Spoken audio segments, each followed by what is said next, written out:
Hi everybody, welcome back to Story Reckless. I am Nathan, I am the DM here, and I use he, him pronouns.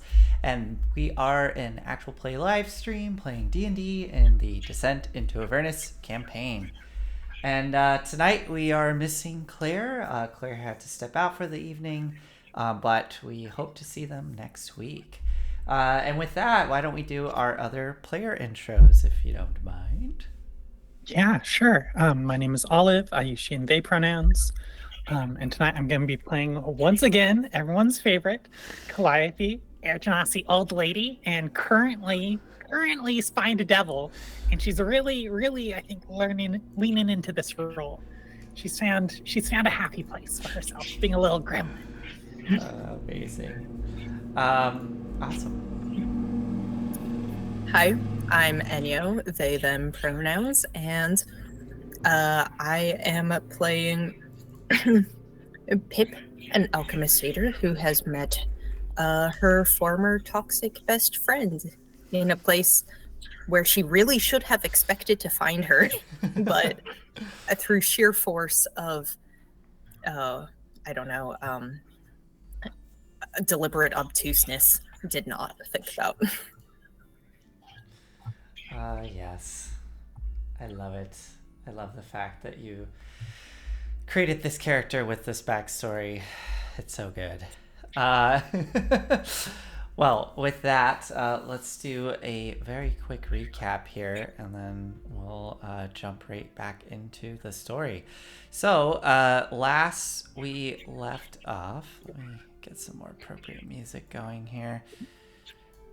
I had something. There it is. Last we had left off, you all had arrived at Fort Knucklebone, and indeed, you did meet the current leader of Fort Knucklebone, Mad Maggie. You also met Chukka and Clonk, these two Kenku that had appeared within Lulu's memories.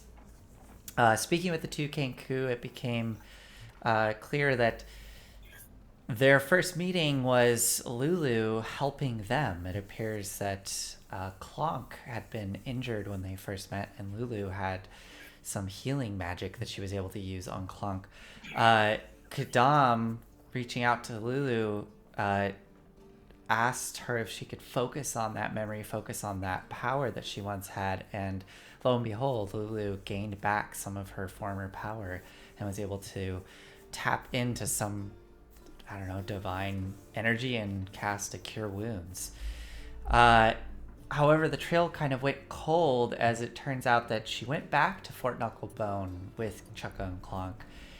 Something called the Wandering Emporium showed up at the fort, and Lulu was instructed to stay hidden. It seems that there maybe was some previous leader of Fort Knucklebone before Mad Maggie, and Chukka and Clonk were trying to keep Lulu from this entity. But when the Wandering Emporium showed up, Lulu seemed to wander off into the Emporium, and that's where her memory stops and where Chukka and Clonk lost track of her. Hoping to not encounter Mad Maggie, you were hoping to maybe slip out of the fort before she showed up. Unfortunately, who was it that saw? Was it Pip? Did you see the eye on the? Yeah, you saw an eye on Clonk's shoulder pauldron, watching you all. And as you exited the Demon Grinder, this large infernal war machine, you saw shambling across the courtyard Mad Maggie and her companion Mickey, a large flesh golem made of fiendish parts, lumbering across the yard.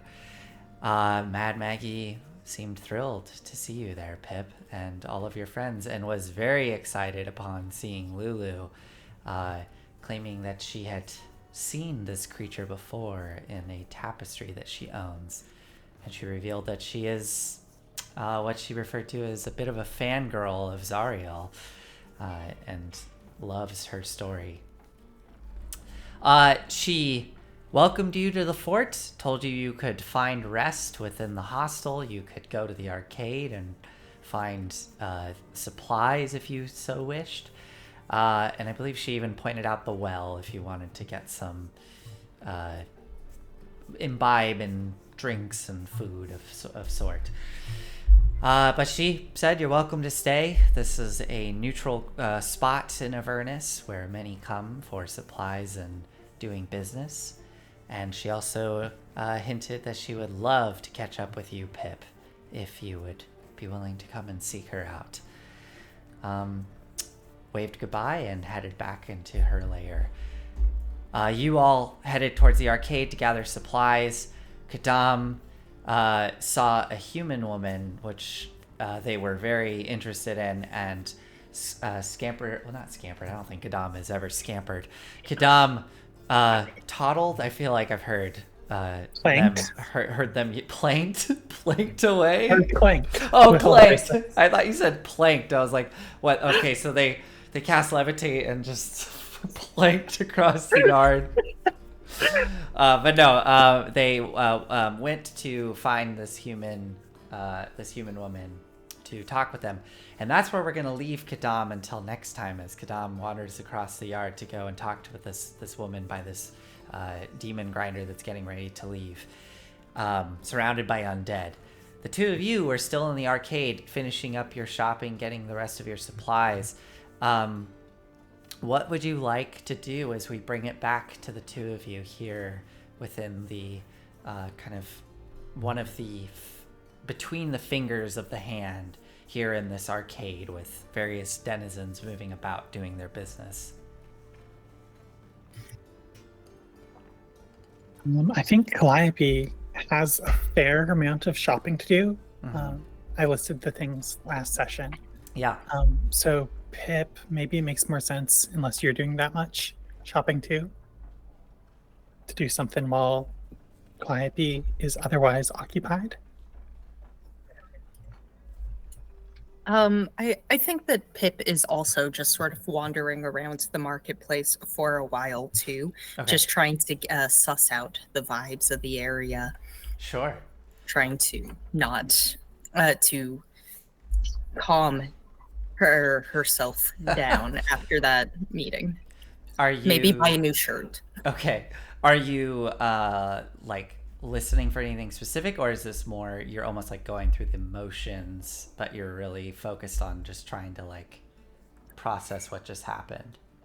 I think more the latter, but Okay. if there's any kind of deal, something familiar that she can sink her teeth into. Yeah, I mean, so like I said, there's a lot of things that you would find here anywhere else, albeit a lot more expensive. It does seem like maybe the inventory isn't quite as well stocked as other places, hence the prices being so high. Also, it's hell. But yeah, I'm trying to think. There's one sec here.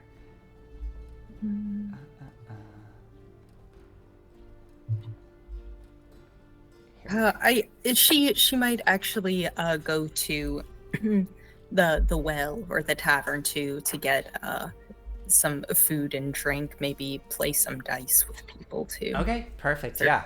obvious. Okay. Yeah, I mean, as you're moving through the arcade, again, a lot of the stalls, you know, you find stalls with various supplies that you would find elsewhere with almost like traveling gear. You find one stall that's literally just full of weird odds and ends and bits and bobs, and there looks to be a small imp that's running this stall. It is like full of random stuff. Like you see a mummified hand just laying on a table, just a little shard of crystal. It's just kind of slightly glowing, but it all looks like almost like hellish tchotchkes. Probably not real any purpose, maybe. But I feel like you with your background can spot a con from a mile away. And anything that's being claimed as being some like the mummified hand being some powerful artifact, you can clearly tell it's just a hand. There's nothing special about it.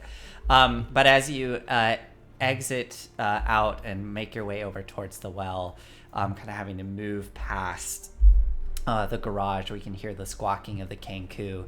You can hear the sound of work going on inside. As you kind of glance over, you can see Chukka and Clonk busily working on a smaller war machine. And you can see that Chukka kind of frustratingly is like throws down their tools for a moment, and Clonk seems to be trying to calm him down. And as you move past that, you can hear the music from the well starting to come through the archway of that area. And just above, as you're approaching, you get this kind of the scent of almost tobacco, but it's like got this really strong, oh God, what would it be like? It's probably like almost like a minty menthol kind of smell to it. And you can see that resting on top of this little outcropping above the archway leading into the well, there are those two imps that are currently just smoking this large hookah that they've set up there. They kind of eyeball you as you walk past and keep their eye on you as you go inside. And inside the well, as it opens up, you can see multiple like rounded tables that have been set up, built out of all sorts of weird scrap. And at the far back, there's kind of a half crescent bar. And you can hear the sound over the kind of under the music, a bit faint, kind of the sound of trickling water. And you can see at the far back, there is what actually looks to be like some sort of well. And there's like a little waterfall trickling down into this pool of water, and it looks clear. It looks like clear water just dribbling down the crack in the wall into this pool of water. And there's like it looks like there's almost like plumbing set up into this thing with various taps at the back. Is there anything special about this water, or is it the fact that there's cool, clear water in hell that makes it special? Make a perception check for me. Okay. 21. Nice. I yeah, know my water. Well, yeah, the water looks clear. The air in here is actually a little bit colder, like a cave. Like a cave would be almost. There is still exposed sky above with sections of like kind of canopies that have been stretched over sections to kind of block out some of the sky, but there are like gaps revealing the sky above. And as you and there's also the final thing you notice is there is that distinctive smell of like fresh water, if that makes sense. It's like got that I don't even know how to describe it. It's just, other than saying it smells like fresh, clear water. So yeah, that strikes you because you haven't really seen. You've seen like little stagnant pools here and there as you trekked across the wasteland, but nothing like this. You also notice that at the bar there is what looks to be a woman, a tiefling woman, who's tending bar, who's kind of, darting between a couple of patrons, tending to them. Does it look like I could just dip something into this fountain? It is blocked by the bar because it's behind the bar at the very back of the thing. I mean, you could try to like slip around the side, but I mean, I don't know. If it's blocked by noticed, the bar, yeah. I'm just gonna go up to the bartender. Okay, yeah. Go up to the bartender. You come upon this. Let's see here. You come upon this tiefling woman. She has like kind of the dark red skin of some tieflings that you've seen. You can see that she has what look to be smaller ram's horns that are coming out the top of her head. She's kind of she's pretty like filled out, kind of on the shorter side, as she like swings around to look towards you and comes pressing up against the bar to greet you with kind of a, you could tell almost like kind of a forced scowl smile towards you, and just looks at you and goes, all right, what can I do for you? Welcome to the well. Name's Natasha. What can I get for you? We have all sorts of things. You look a bit new around here. Indeed. Just sort of blew in. Seems like fresh water is a specialty here. Yep, that's what most folks come here for, hence the name. What's Sure. the source of this water here?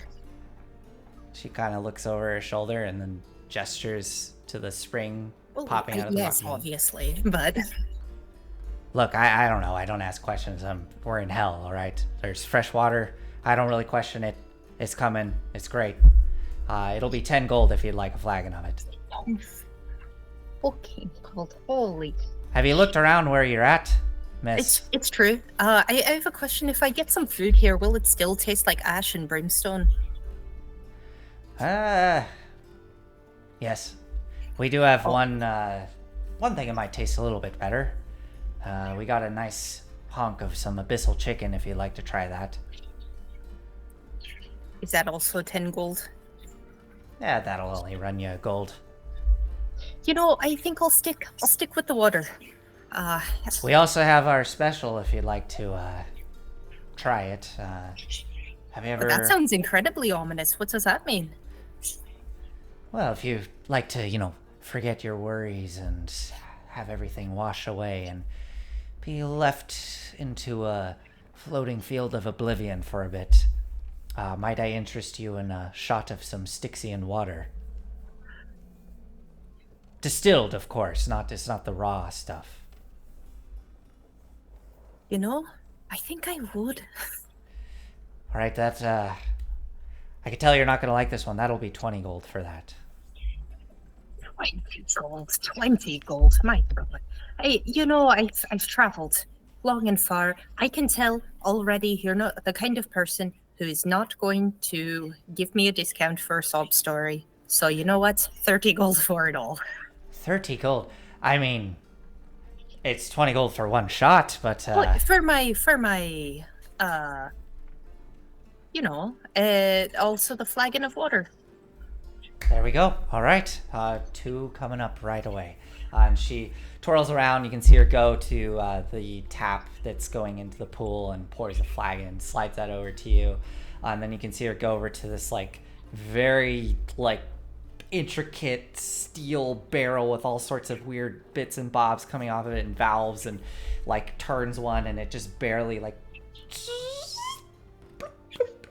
and this thick dark brackish liquid starts to drop out into a little shot glass until eventually she turns it off and slides that onto the table, and she goes, I'd recommend starting with the water, otherwise you're probably not gonna really remember anything about the taste of it if you go with the shot first. But enjoy, and let me know if I can get you anything else. And she twirls back, and as she goes over to the other 2, starts shouting out, all right, you bastards, what else can I get for you? And goes over to the other 2 sitting at the table at the bar. Oh, I desperately want to get a flask of this, a vial of this Styxian water. I think Pip roots around and finds an empty vial and just pours the Styxian water into that. Okay, so you're just gonna keep it for later? Okay, that's fine. You can add 1 vial of distilled Styxian water, so it's not directly from the river Styx. Yeah. Okay. Excellent. And is just going to sit down and maybe just sip and enjoy the cool, clear water. Yeah. As you take your first sip, it is fresh water. It is cool. It feels It's funny. It feels really nice, and as you swallow that pleasant feeling, immediately your mouth starts to dry, and you kind of get this almost burnt, ashy taste in your mouth. But for those moments, while it's sitting in your mouth, it is an enjoyable experience, and as it trickles down your throat, it feels good for but a moment. I understand the appeal of the sticks. Barkeep, one more shot. Oh, all right. Yes, of course. And she hurries over and pours another and slides it to you and kind of looks at you a bit, kind of cockeyed. I'm surprised you're still with us. Seeing that the glass is empty, and she takes it. You must be made of some stern stuff, and then kind of goes to clean the glass off, which is just putting it, you can see, setting it down next to what you now realize are just a bunch of dirty glasses.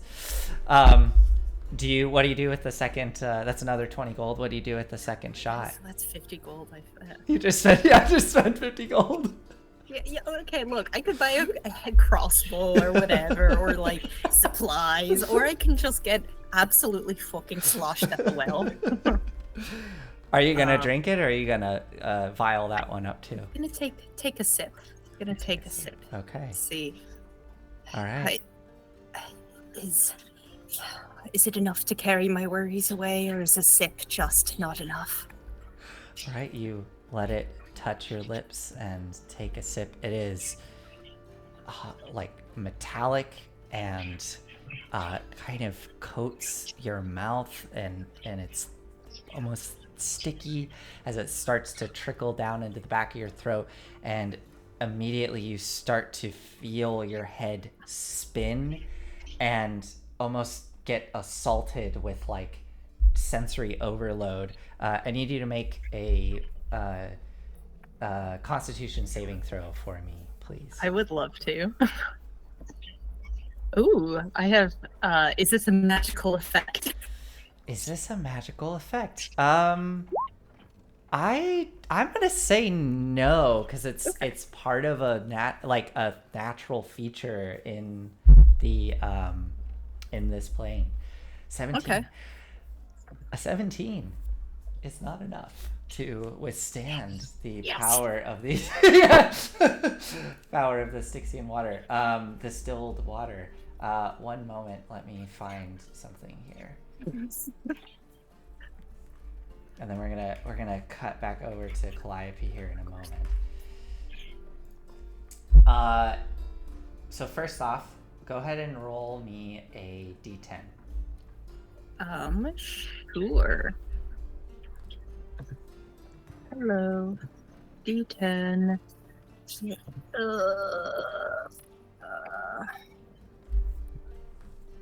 That is an 8.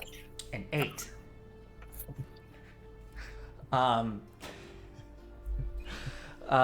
Okay. When you sat down, how close were you to the other folks sitting at the bar? Did you sit next to them, or did you like separate yourself a bit? I think I chose. Yeah, I think I decided to sit in between two people. I just kind of like pushed my way through. Okay. Okay. You suddenly, your head is spinning, and you suddenly get filled with this intense memory of being on a battlefield. And as you're on this battlefield, hearing the scream of battle and feel the bodies pressing against you and smell blood and sweat, and you can see your enemy in front of you raising their weapon, trying to drive their spear between the ranks of your companions into you, and you feel this sudden urge to lash out. Please make an attack roll for me with whatever melee. I'll say you can use your hand. Just do an unarmed strike. Okay, great. Oh, thank God I have -1 strength. Okay. Yeah, I'll do that. Oh my God. 20. It's a 0 damage. It's a 0 It does 0 bludgeoning. damage. Yeah. Hold on. It's just aggressive. Let me. Oh. Uh-huh. Oh, okay. No. I did hit unarmed strike. Originally, I hit ram. Got it. No, yeah. Unarmed strike, totally fine. Let's go with. I asked for a bar fight. So as this memory floods your memory, and you feel yourself suddenly lash out, you feel your hand as you swipe to your left. You feel your hand connect with flesh, and as your vision suddenly clears for just a moment, you suddenly see you've just slapped something. Your hand's kind of off to the side, and as you look up, you can see one of those devils with the kind of twisted tendrils of a beard holding the side of their face, and then slowly turn and look at you with a snarl. What was that? And then they kind of look down and see the little like shot glass sitting there. All right, my turn. And they swing out towards you with a closed fist. Here we go. Is it time to cut to Calliope and just Calliope sees Pip flying out of the tower?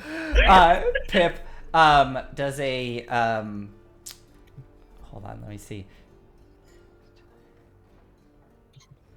They get a does a 20, yeah, that'll hit. A 22. Yeah, does a it 22. yeah. 22. So you take 3 points of bludgeoning damage as this bearded devil just clocks you across the face with a solid fist.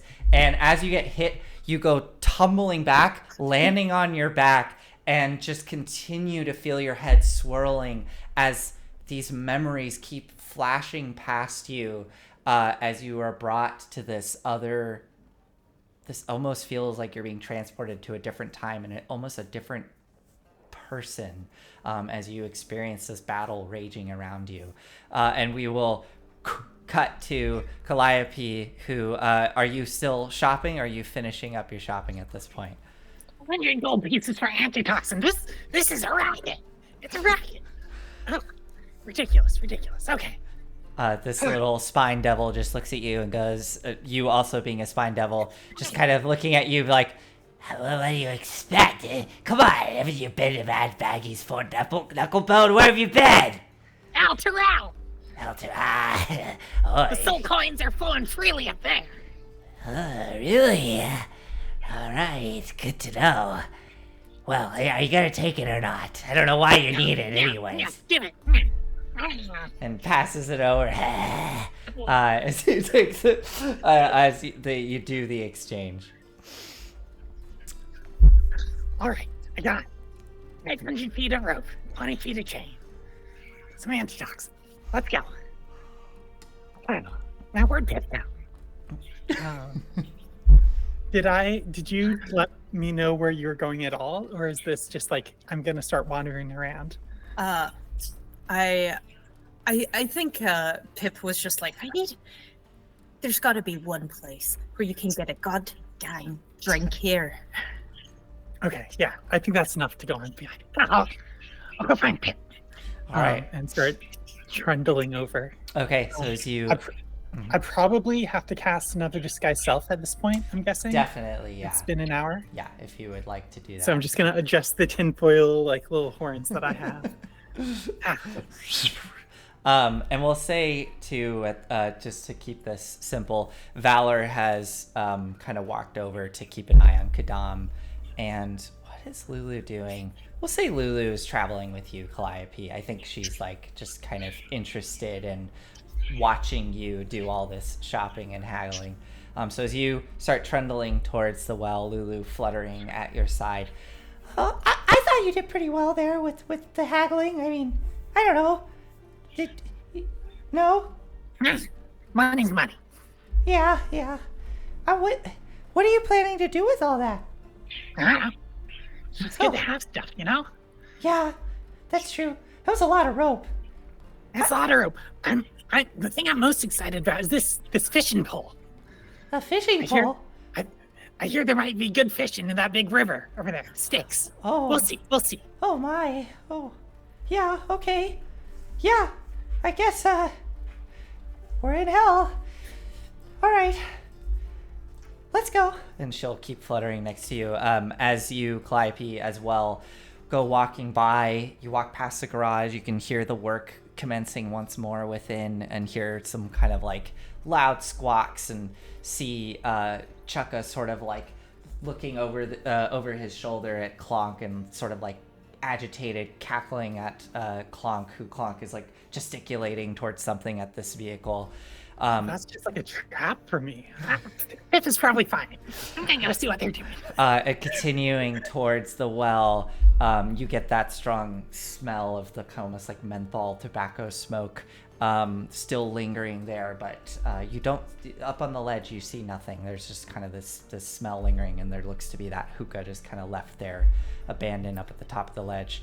But as you approach the opening to the well, you can hear like raucous laughter, and as you come around the side and look through, you can see that Pip is splayed out on her back over by the bar, and surrounding her there's a bearded devil and a couple of spine devils that are just pointing and laughing, and it looks like the spine devils are kind of alighting down onto the ground and starting to kind of like pull at her clothes and start to look through what she has. Time to go interview. Time to go interview. I'm gonna like just walk in and go, There you are, Pip. There you are. and like get their attention. Okay. So as you and sorry, you kind of cut out when you were shouting. I didn't catch the first part. What was the first I think part? Google doesn't think that my applause or speech. Okay. So as you go coming in and shouting at them, they immediately kind of look at you a bit confused. The bearded devil looking very confused as you come storming in, Lulu at your side. All of them suddenly like get totally fascinated by Lulu and are fixated on her as she's just fluttering in. And I'm just gonna like not miss a beat, like not slow down or anything. I'm just like, there you are. There you are. Okay. Here you go. Let's go. Let's go. Okay, and just scoop Pip up. Yeah. Okay. Just like, there we are. There we are. Get the shot glass. I don't know it. You've had enough. You've had enough. No.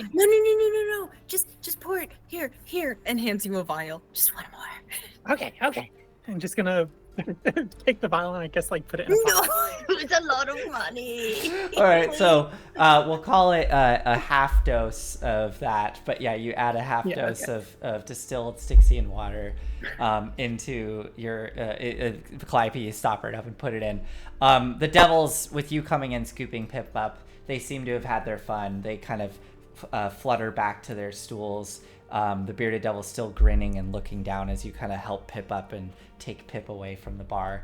Can I perception check to see if any of them have taken anything, just for future reference? Yeah, go for it. Just give them a quick little glance. That's a 9, so who knows? It's probably fine. 9.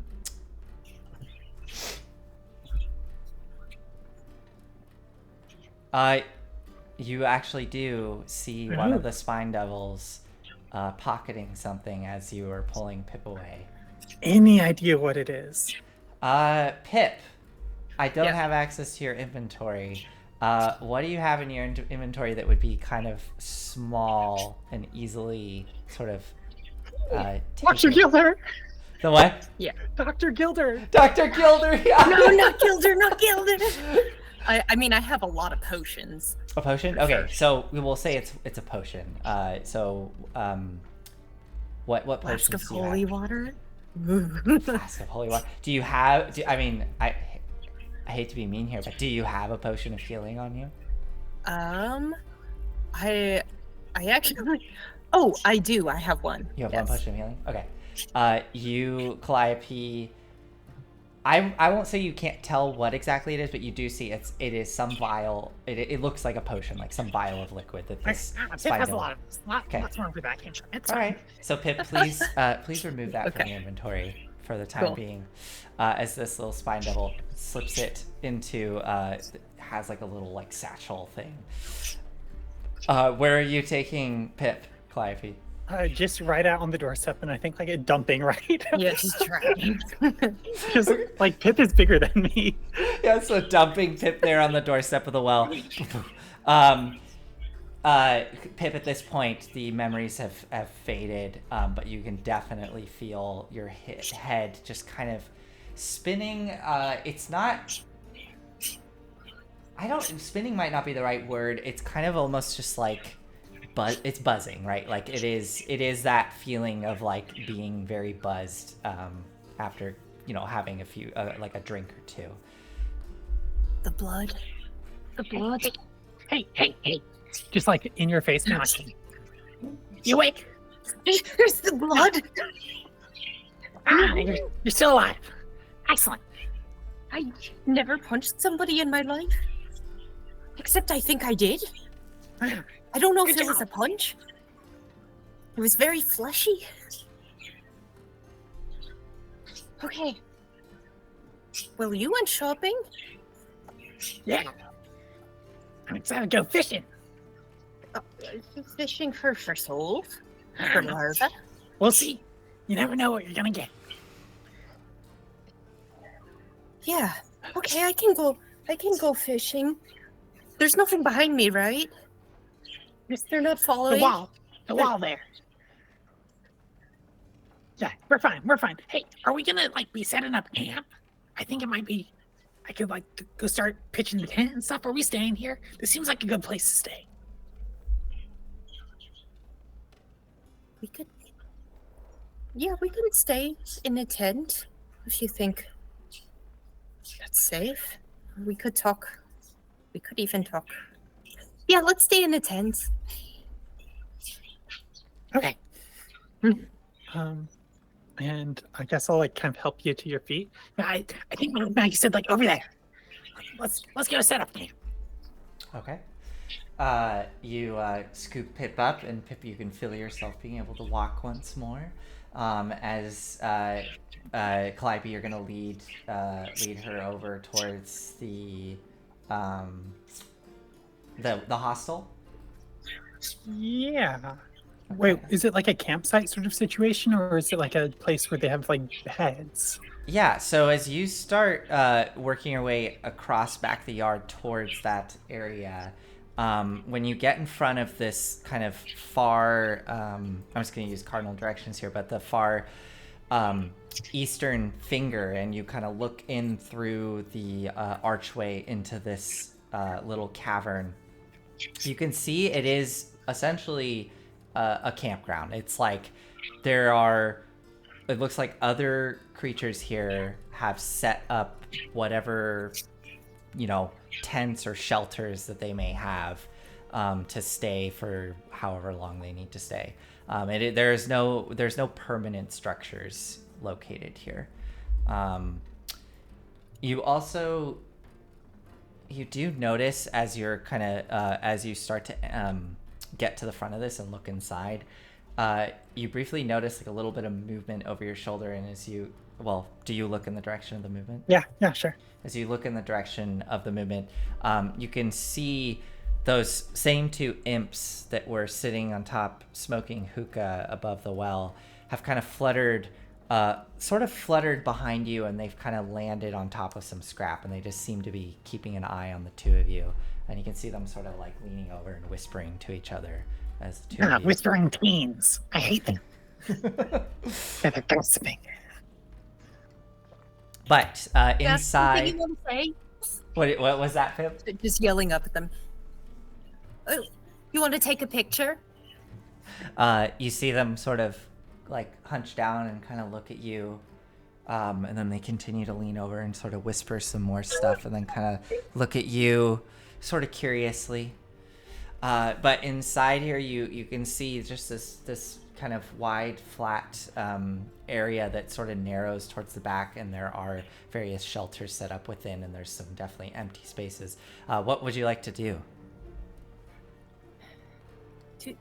Are we ready to set up now? Do you think it's going to be our stuff is... I mean, I'm not leaving anything here unless we're actually going to sleep. Yeah, that's actually a good point. It's good to know this is here. We can go fishing, try and sell stuff. I think I saw somebody over at the market who seemed like they could use a little bit of like I might be able to sell something to them if we do find anything. Nice. I got 2 things on my list after setting up camp. I want to go talk to them Kenku again. I thought we were getting along quite well. And Pip, I know you might have some feelings about this, but I think we should talk to Mad Maggie. Go say hi. She might be able to help us out in our situation.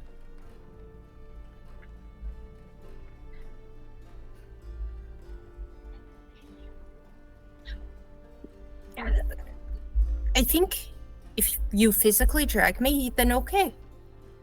Then we can go. Okay. But don't leave me alone with her. Something the matter?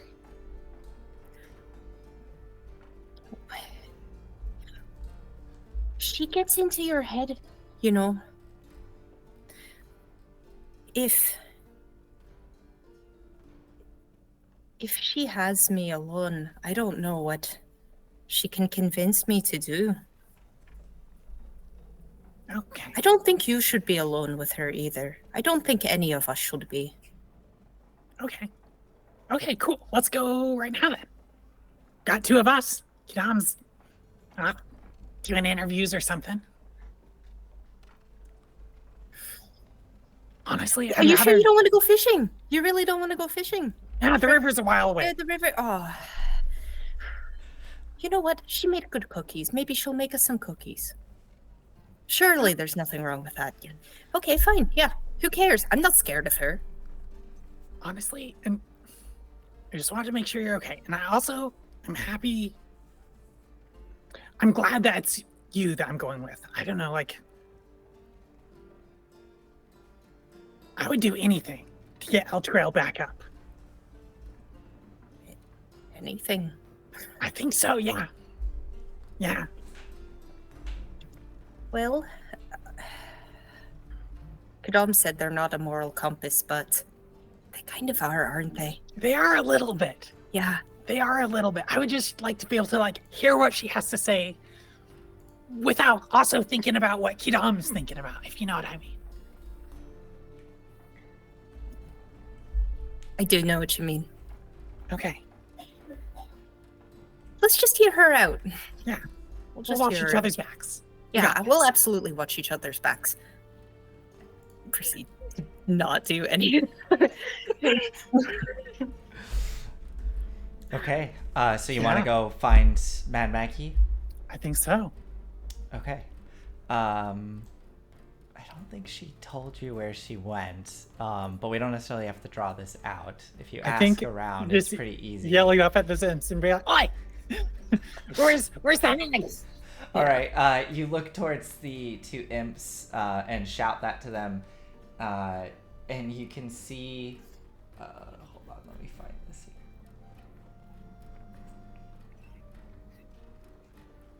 here. So you can see one is almost like they're very like 2 complete opposites in terms of shape.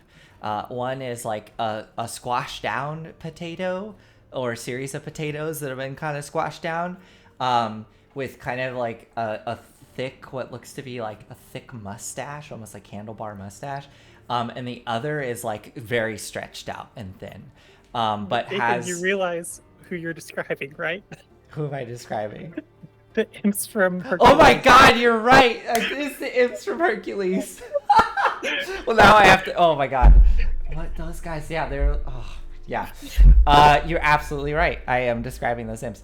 But difference being the stretched out one has what looks to be actually like a thick mangy coat of black hair and like a thick like black beard almost.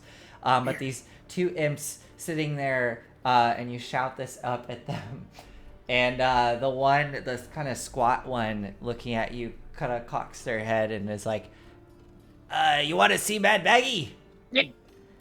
All right, yeah, we can lead you there. And the other kind of skinnier one, yeah, all right, man. If you really want to see Mad Maggie, we'll take you there. But hey, you might want to watch out. You guys don't look like you know what you're doing around here. And the two little imps kind of flutter over towards you, and start to flutter in front of you and kind of wave their arms. All right, follow us this way. Come on. And they start to inside check. Are they about to like lead us into some? Yeah, go for it. nonsense? Make an Yeah. insight check. Alright. Dirty 20 with a +1. Nice. Did you want to make an insight check as well, Pip, or? Oh, I was just going to offer to help, but I never Or really do you know want how a you different help insight? with an insight. Yeah, yeah. That's always one where okay, I'm I'll like, make how it. do you... Yeah. Yeah. I'll make my own, but I feel like dirty 20 is Oh yeah, that's kind of very enough good. Yeah. just to see 16. Okay. They don't seem to be trying to set you up for anything, Calliope. Like you don't I don't know, you don't really detect anything in their voice, or you don't see them like looking around nervously like they're getting ready to plot something or spring something. That doesn't really cross your mind. They do seem like very fixated on Lulu, and yeah, I think that's about all you really pick up. Is they seem pretty like they keep looking at Lulu, kind of like looking at you, but then immediately their eyes are drawn towards Lulu. Lulu fluttering next to you, by the way, speaking of her, kind of looking at the two of you. Do you want me to come along with both of you to go see Mad Maggie? Or should I go wait with Valor and Kadam? I mean, I'm kind of curious to go as well. She doesn't maybe seem like the best person. Sorry, Pip. I mean, you've said as much, I guess. But, She's terrible. yeah. But she does seem to know things. Or at least she knows the story. How do you feel about hanging out in my bag and just listening in, but kind of out of sight? Sure, I mean... She kind of looks at the two imps that are now just fluttering a little ways away, kind of I mean, it's not like a secret or anything. Just like, be there, but like not have to like be present, if you know what I mean. Yeah. I if I'm gonna come with you, I'm gonna be out. I'm gonna be myself, and I'm gonna be present. Okay. I'm proud of you for saying no, Lulu. Oh, thanks. Oh, yeah. Too that bad was Kadam good. isn't here to see it, even though you didn't physically actually say no. I said it recently. You did. All right, just yeah. let's stay safe. Okay. Yeah. I can take care of myself. I mean, I can. I believe you, All right. but also And now I can do that thing. The Kadam does. So, hey, who knows what else I might be able to do? Hey, try making a wish really, really hard. Making a wish. Yeah, wish that Elturel's return to the material plane, just for me. Okay. She sits there for like 30 seconds. You can see like her face starting to scrunch more and more. Her little head sort of like doing that vibration thing as she just... Okay, you're we'll good. work our way up to that one, okay? And right as she like releases a bit of relief, you hear a little like boop from her trumpet. Oh, excuse me. Okay, let's go. And just starts to flutter along with you as the two imps continue to lead. It's worth a lead shot. you along. The two imps lead you kind of up and around the backside of the hand. As you are approaching in that direction, some kind of other sights that sort of catch your attention. You notice there's all these little like scrap hovels kind of built along the walls as you progress, and peeking out of them you can see more of those like red caps that are just kind of peeking out and watching you as you go by. Some of them though look odd to you, Pip.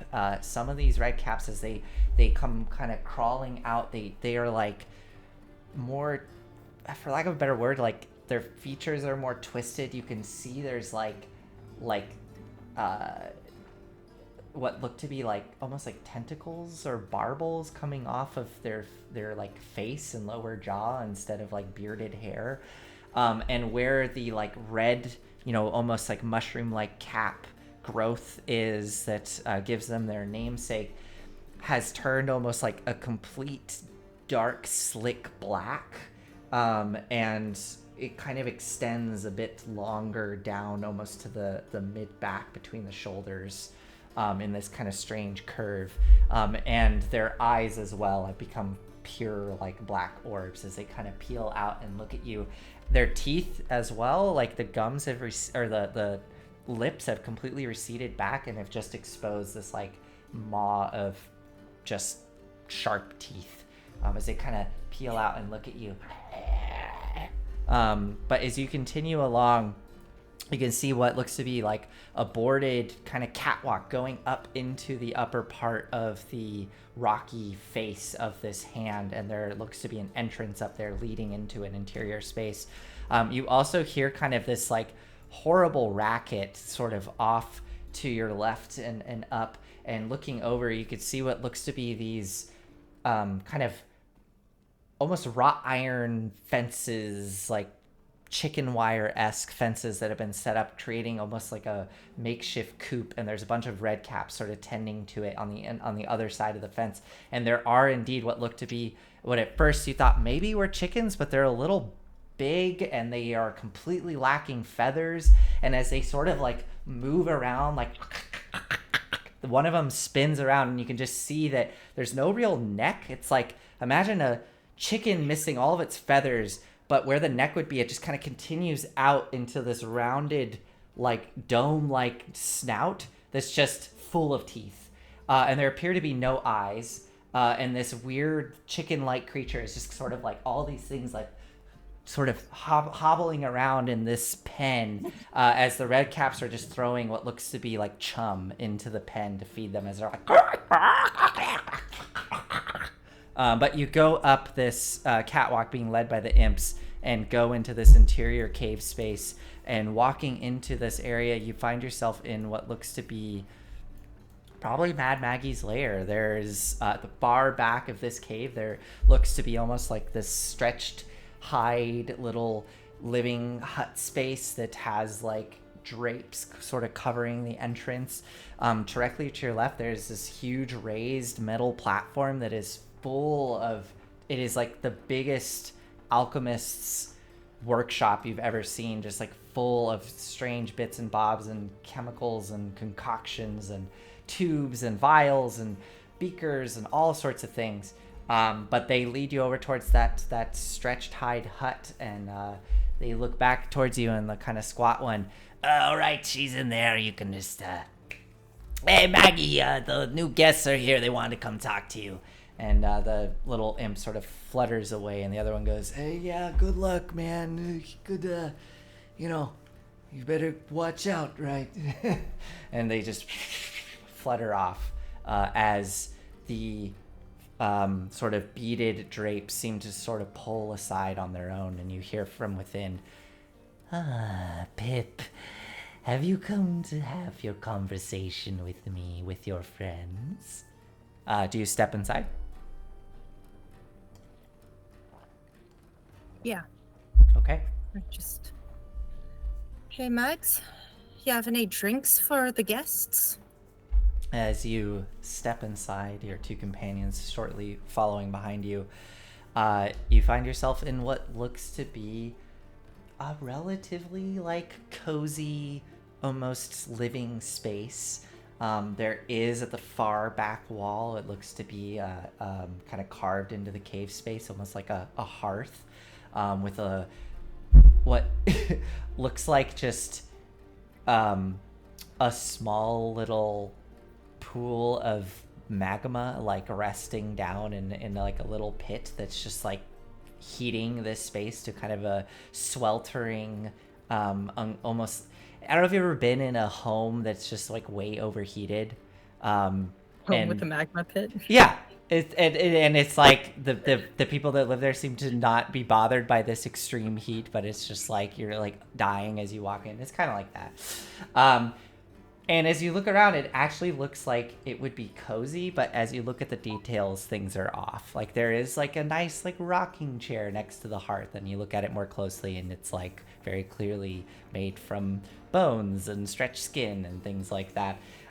There is what looks to be a little kitchen area off to the side and all sorts of cooking implements, but all the cooking implements are made from bones and hands and body limbs preserved and things of that sort, or things shaped in strange, shapes of like skulls and things like that. You know, all the stuff you'd expect.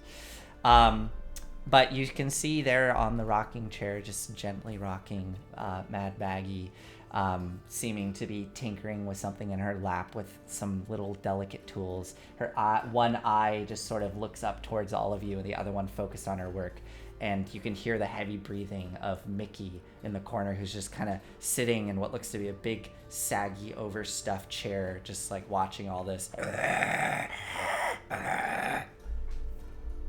She looks at you all.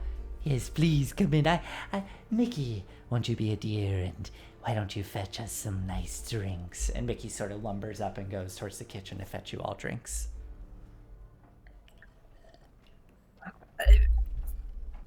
What a lovely house you have. Nice accoutrements. Well, I thought you might like it. Did you appreciate my workshop? It's much better than the one we would work together in. And she kind of gestures outside.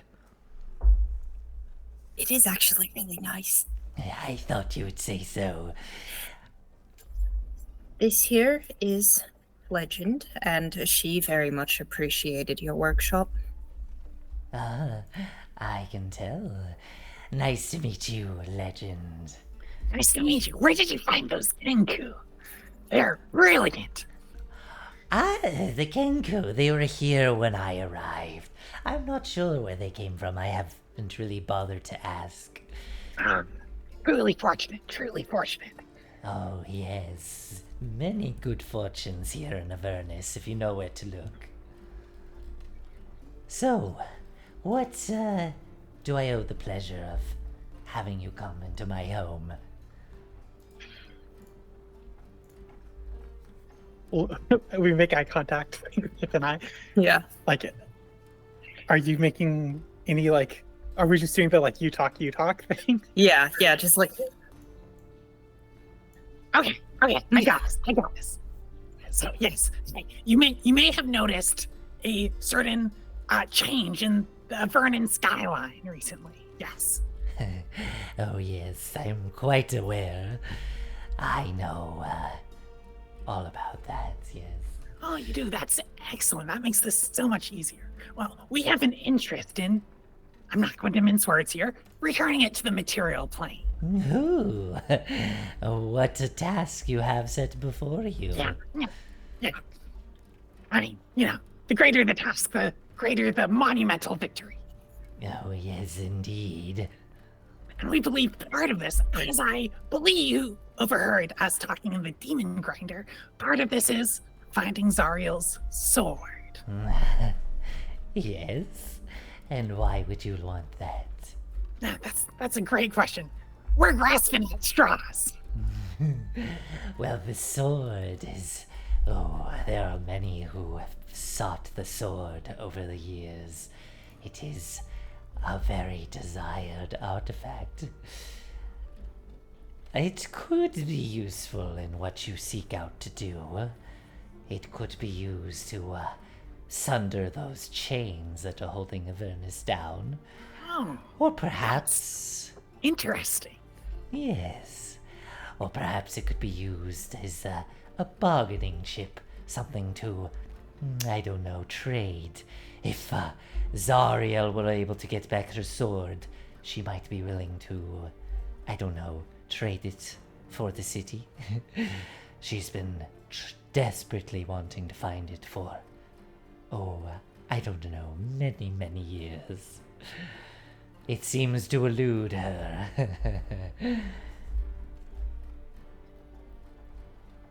So if, just hypothetically, if we did find Zuriel's sword and sunder the chains, would Elturel just, float up? Oh, no. It just would be one step in the process to help with Elturel returning. You would need to find a way to get it back into the material plane. And then, of course, I assume that this is one of those deals where there's some sort of contract put in place by the great It's Zariel. always the contract. So you would need to sunder the chains, find a way to get it to the material plane, and then, of course, void the contract.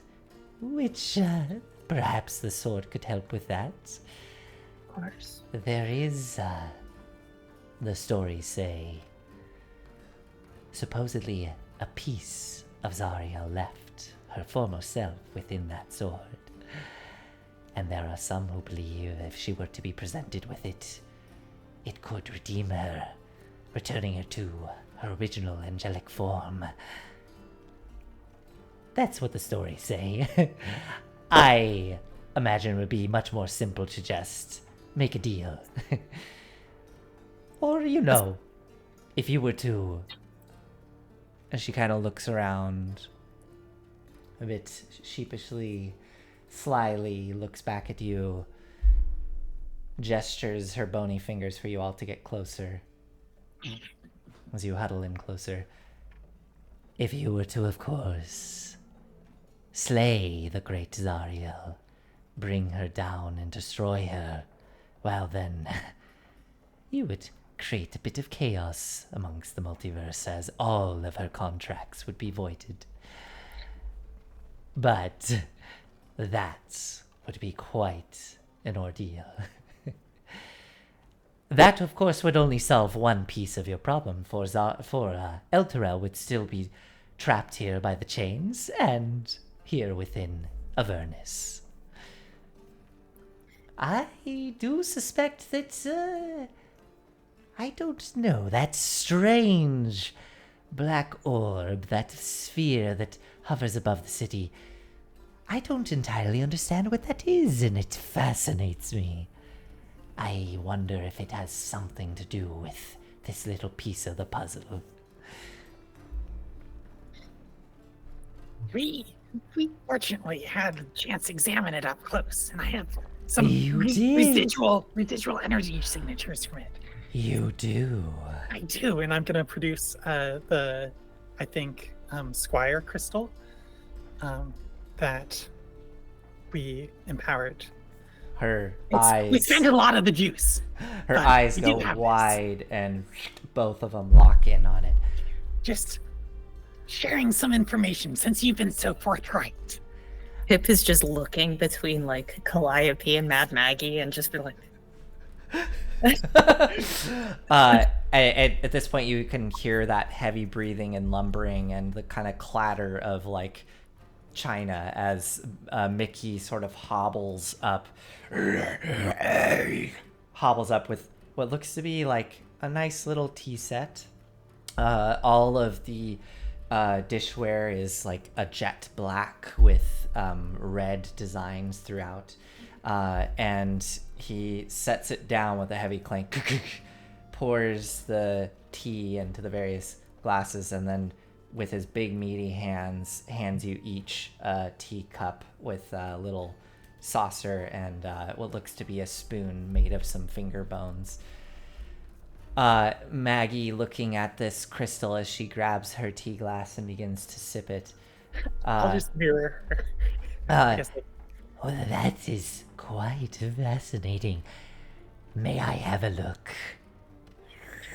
Let's hold up. Let's talk terms. I feel like we could help each other. You are so information filled, and you can see it like this. If you wanted to get your hands on it and get a closer look, we could perhaps make a deal. Oh, certainly. I love to make deals. I've heard. What type of deal are you thinking of? I'm still chewing on all the stuff you've told us so far. Sundering the chains, getting the city back. It's a big job, as you have said. I don't know Indeed. if you have any. You mentioned being able to perhaps spare one of these demon grinders. If you have any other assistance or information that you could perhaps trade for this, I would be very open to that. Well, a demon grinder might be a bit much. That is one of my prized possessions, and I only have one of those. But I'd be willing to part with maybe a tormentor or two, or a devil's ride, but we'll see. We'll see. I'm So- sorry, all of your names are just are also double entendre somehow in my head. I'm sorry, I'm just going to drink my tea. Actually, first, I think Pip is going to look at it really closely and make sure that it's not like Sure. poison. Yeah, make either investigation or perception for me. Livy just drank it without having done that. She is focused on other things. It's 18. In 18. You don't sense any smell. You look at it very closely. You don't see any sort of like subtle film on the top of the tea, or any like the light isn't catching it to revealing any kind of oil or displace like separation of two fluids. And you don't see any residual like granules of anything that may have been dissolved in it. Other than you do actually see what looks to be maybe the tiniest little bit of a sugar cube is still dissolving down there. Does it actually taste sweet? Do you taste it? Yeah, I think yeah. Pip takes a sip. Pip sips while making eye contact with Mad Maggie. It is sweet. It's also, and you would have picked up on this too, Calliope. It's got like almost an umami flavor to it. It's like a little bit savory, and it's kind of hearty. Oh Christ! Oh, Love God. that dirty tea. Oh God! It's Almost brothy. It's too good to be true, wasn't it? Do you like my tea, Pip? I see you inspecting it closely. It's made from the finest materials. It's actually the best thing I've tasted in Avernus. Oh, yes. Very, very tasty. So, back to this deal. What, you would like a vehicle from me, and in exchange, Doesn't have to be a vehicle. Information is what we are most interested in. information. Information. You know Or- so much about Zariel. Well, and I the sword. would love to learn more. And her eyes slowly drift back towards Lulu. Lulu kind of uncomfortably sort of like flutters there next to you and kind of looks back and forth between her and both of you. Still locked eyes with Lulu, she continues to speak. I recognize this one. This Lulu. Let me show you something briefly. And she sort of gets out of her rocking chair, kind of groaning a bit, and hobbles over to the back of the room. And you can see now in the corner, sort of strung out against the back wall, there is indeed this massive, beautiful tapestry, albeit a bit worn and tattered. And as she kind of goes up next to it and sort of extends a bony hand and strokes one side of it, you can see it's kind of broken up into almost like panels, almost like a triptych. And on like the first panel, you can see there is a depiction of what looks to be an angelic kind of angel-like figure, blindfolded, with a sort of gleaming sword, and standing in front of what looks to be like a fiery portal into hell, likely. And fluttering at her side is a small golden elephant. And all kind of below in a sort of stylized fashion, you can see what looks to be kind of like an army of, humanoids, all sort of underneath this depiction of Zariel and Lulu, sort of surrounding it in a border. And on the top side, you can start to see fiendish entities sort of spilling in. There are more panels sort of depicting the story that you've more or less heard up until this point. But she looks back at all of you and at Lulu specifically. You were there, weren't you? And from what I've gathered, you're having a bit of a hard time remembering everything, aren't you? Lulu's sort of looking around. Yeah, I am actually, and I do want to know more. What do you know? She kind of gets a bit, hobbles back over to you, all of you getting a bit close again. Oh, I don't know much more than what's already been told, but I think in there, And she points to Lulu's head. we could find so much more. If all of you, and she looks back to all of you and Lulu, And of course you, Lulu, would be willing, I might be able to conduct a bit of a ritual. I would need time, of course, to prepare. And maybe we could extract some of those lost memories within your little head. Well, Lulu? You don't have to decide anything right now. We can think it over. okay, yeah, and if we did that, if I would be willing to do this, then you would give my friends, she kind of looks at both of you a little unsure at the back. Two of the tormentors?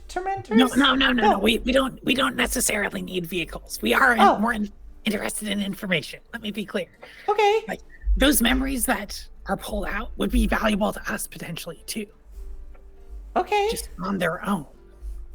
Well, yeah, but okay. Well, But a tormentor would also be very nice. I'm not gonna say no to a tormentor, but I'm fishing if you have anything else, any other offers of assistance or information, Mad Maggie, that you could give us on our valiant holy quest. Well, if you are indeed trying to seek out this Sword of Zariel, the one piece of the story that maybe you're missing. Supposedly, this sword was taken and hidden away by one of Zariel's generals, and Avernus revolted with this holy object being deposited within its plane. And this great bleeding scab grew up around it, consuming it. It has become known as something called the Bleating Citadel. And if you wish to find this, well, good luck. As I said, there seems to be many that have tried, especially Zariel. And, for whatever reason, there are powerful magics that seem to keep it from those that wish to find it. But you could always try some individuals throughout the plains if you're lucky enough to find them. There are some powerful beings, of course. You could go to one of Zariel's rivals, perhaps Belle or Tiamat. They might be able to help. Or you What could... about a certain hag? Could she get us there? Oh, me? I don't know where the Bleeding Citadel is. Trust me.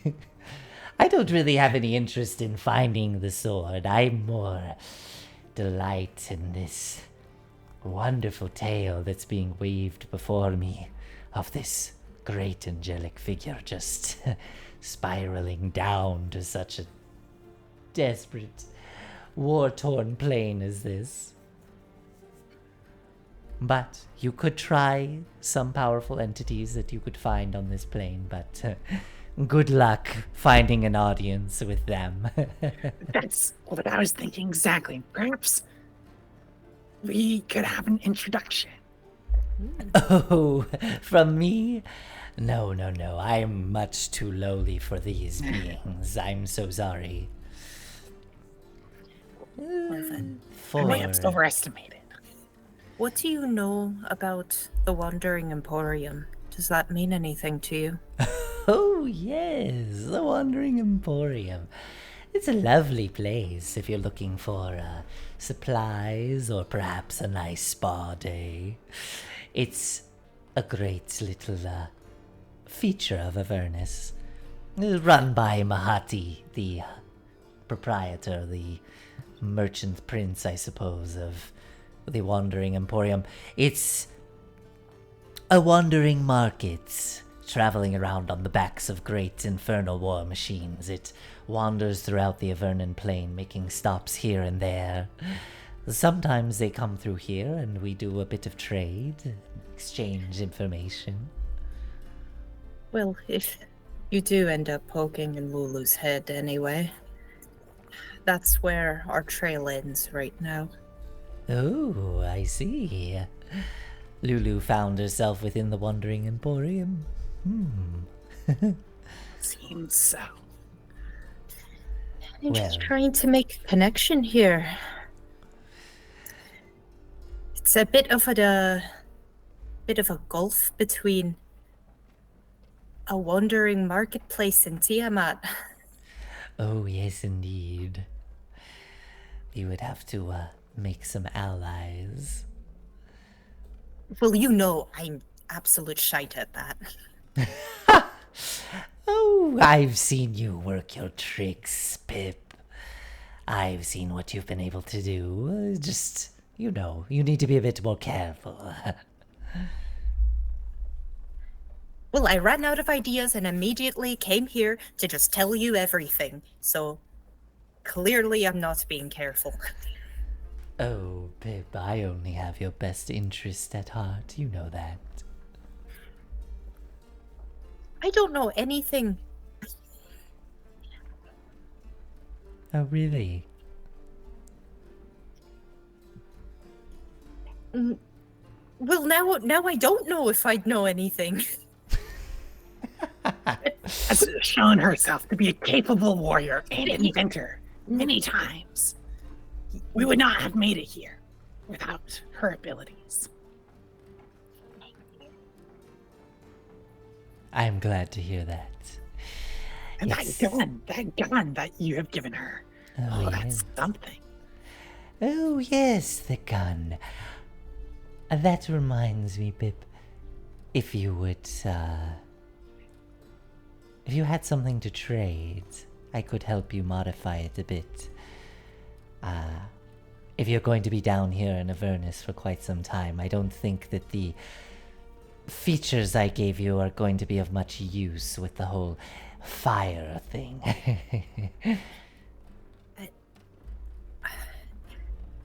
So you would modify those features, but I assume at the cost of me still funneling souls directly to you. Oh, we could work out something different, something a little less in your more in your liking, rather.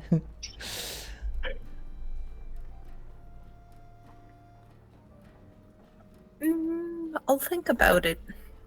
Sounds great. So just to summarize here, what I'm hearing is things that you can offer is to pull out the memories of Lulu, which is honestly its own reward. A couple vehicles and modifying Pip's gun.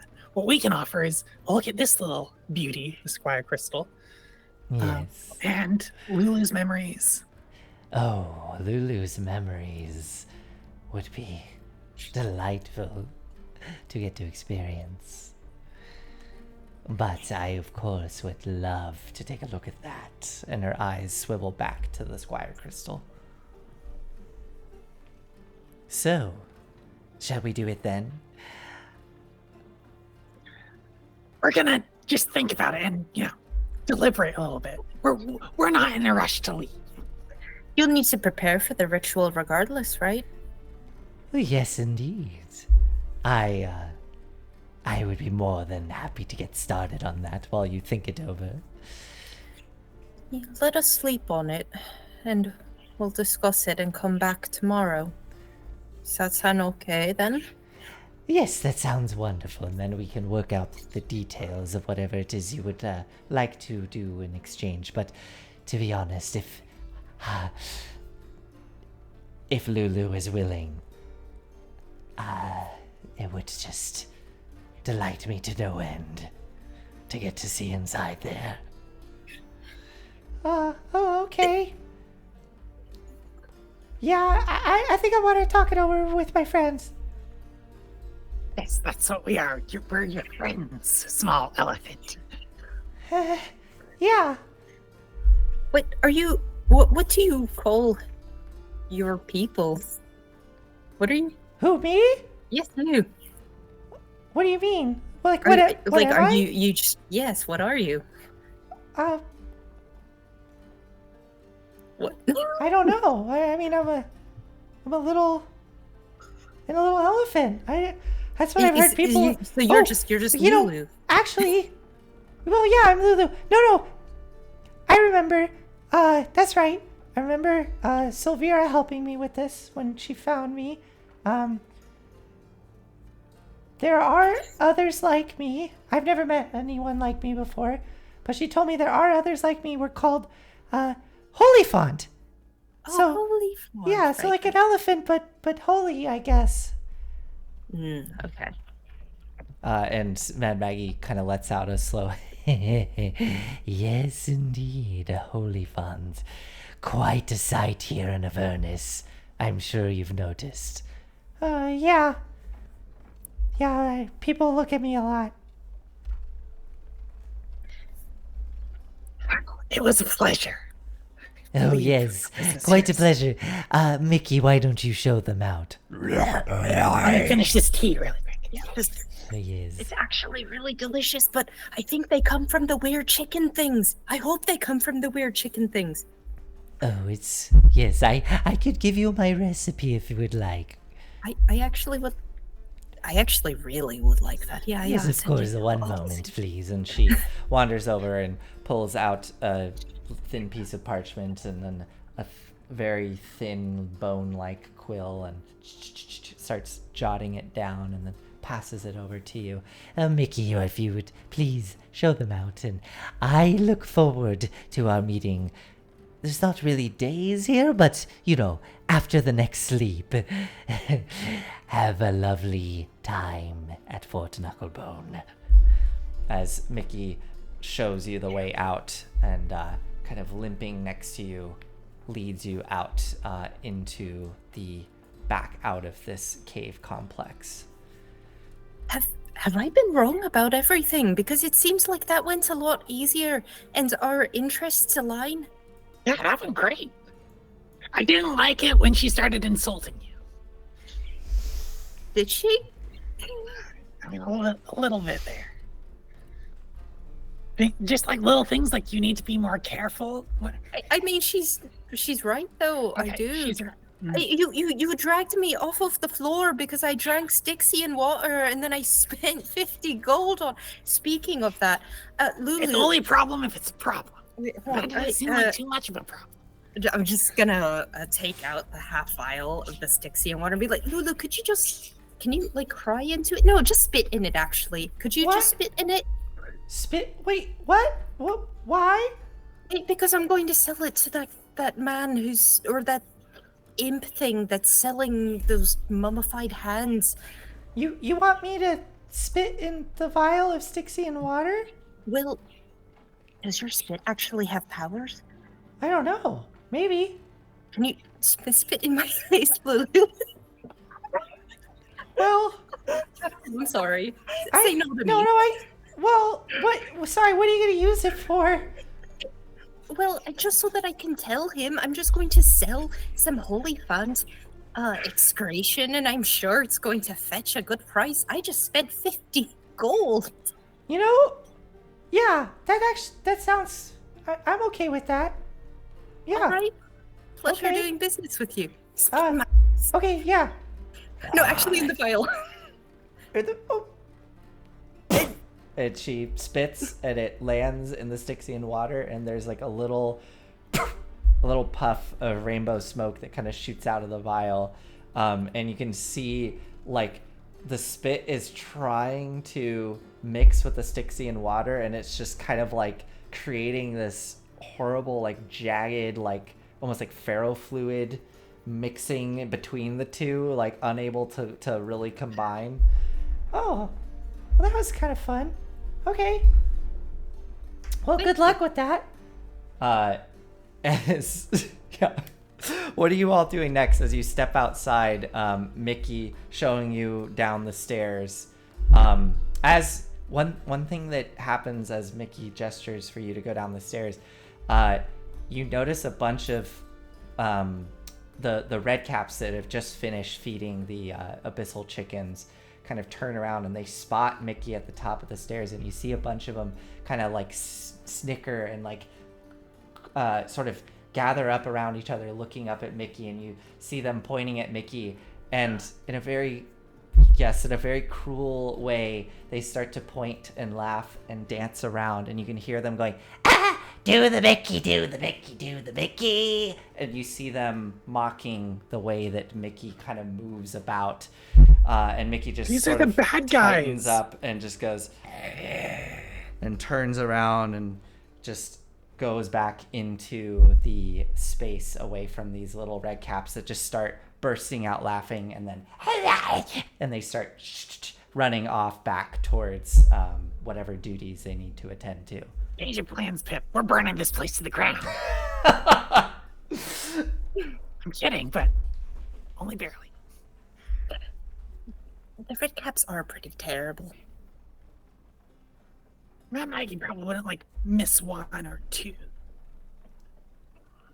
She might. No, okay, she might. How about let's not burn our bridges right away? On the way out. On the way out. On the way out. We won't need it after that anyway. Right. Speaking of burning bridges, I'm gonna go find that mummified hand seller. I think I'm gonna go find Peter. Fill them in. Okay. Oh, they might not be happy we went to see Mad Maggie without them. Meh, but sun is time. So you peel off in your separate directions. Lulu will come with you, Calliope, and Pip, you go off back towards the arcade where you see that one little imp with all these strange baubles. And let's end it here with you approaching this imp. What are you trying to like? What's your pitch as you approach this imp? You have clearly an incredible array of items here. Clearly powerful magics. Well, yes, of course. This is some of the finest stuff you could find in Avernus. But do you have any holy fant? And the imp sort of leans in close, looking at it, and kind of points at the still mixing of the two fluids, kind of like going wild. What's going on there? Explain this to me. You say holy fant. What are you talking about? What do you mean holy fant? Well, this is some fluid from a holy fant that's being held in a stabilizing medium. You don't say. Did you know that, first of all, there was a holy fant who was a companion of Zariel, and also they have healing powers. Or at least the companion of Zariel did. And this is a relic from that companion. A relic, okay. And what's it supposed to do? Is it just look nice? No, I mean, my gosh. You can take it to Mad Maggie and perhaps have her examine it for all of its incredible properties that I'm sure it has. So you don't know what it does? Well, do you want to drink it and find out? What's it? No. Let me smell it. Of course you can smell it. Okay, so you let them take it and smell. They take the stopper off and Put it back on. Hand it back to you. There's something familiar about it, but it did smell nice. Alright, well, how much you want for it? It is a relic. Make a deception roll for me. Sure. Go. Oh my That's god. funny. Oh. Alright, this is so how much you want for it? I mean, it doesn't look that nice. It's just what some bit of holy font, whatever. Who cares? But how much? I can give it to you. Well, I can give it to you for 150 gold. Kind of looks around. Let me smell it one more time. Smells it one more time. Okay. Alright, yes, fine. 150. And takes, goes into the back, scoops up a bunch of gold, puts the sack down, takes it. Pleasure doing business with you. And pushes the gold across to you. So, you can get 150 gold for that little Pip, vial. how do you keep doing this? How do you keep doing this? And- That's why I can just spend 50 gold. And this imp looks so thrilled to have this little vial, and immediately you see them fly back and open up some sort of heavy locked chest and throw it in with a bunch of other little things and lock it back up. And we'll end there as you, Pip, walk away with a nice new heavy little sack of gold. Thank you. You're welcome. Yes. Counterpoint. Now somebody can use that to scry on Lulu. Oh. I'm sorry for giving Nathan that idea. No, it's true. But that's But- true. Yeah. It's true. Well, hopefully. Oh shit! I did actually tell him exactly what it does. But what I'm hoping is that maybe the Styxian water is going to just destroy it.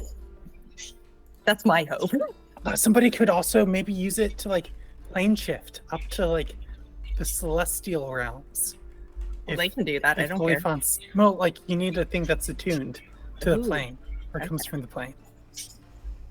Well, we'll have to see if that pays off at some point. Oh, you were saying I think you soul honestly coin. undersold that, like a soul coin minimum. It totally should have been, yeah. But Pip wasn't thinking. Pip was just thinking, I spent 50 gold. I'm gonna get at least 3 times that. Incredible. I love that. I loved that No One's Hero was watching tonight, and I love that they said D&D is amazing after you said, "Can you spit in this vial?" No, I believe that was. Can you spit on my face? Oh no! Oh my god, amazing. Well, thanks everybody for joining us. We'll see you next week. Hopefully Claire will be back, and we'll see what happens next time. Have a lovely evening. Bye. Good night. Good night.